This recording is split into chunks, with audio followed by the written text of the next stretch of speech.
les gens sont mécontents de leur sort et que surtout ils veulent s'en saisir eux-mêmes.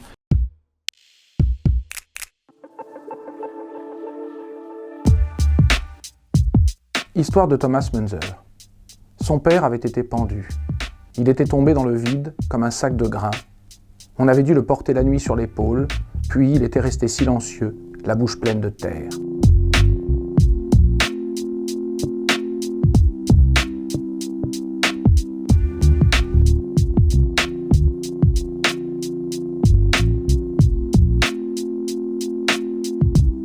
Thomas Müntzer, tout d'abord, est une famille pauvre, mais il se trouve qu'être orphelin jeune aggrave au fond la situation et la famille va tomber dans l'indigence.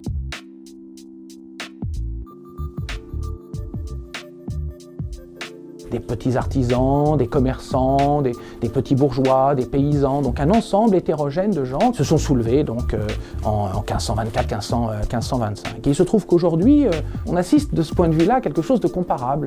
On peut écrire l'histoire et même un roman de deux manières, en fait. On peut l'écrire et on l'écrit en général sans doute comme quelque chose de terminé. Les romanciers connaissent la fin de leur histoire, ils ont écrit le plan, donc bon.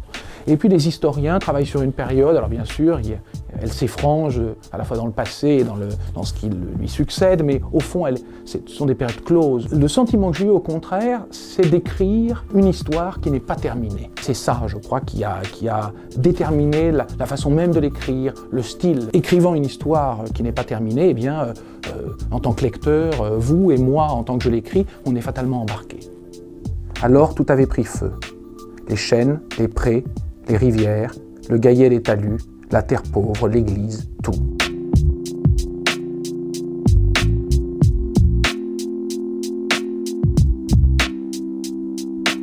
Dès l'âge de 15 ans, il avait fondé une ligue secrète contre l'archevêque de Magdebourg et l'église de Rome. Il lisait les épîtres de Clément, le martyre de Polycarpe, les fragments de Papias.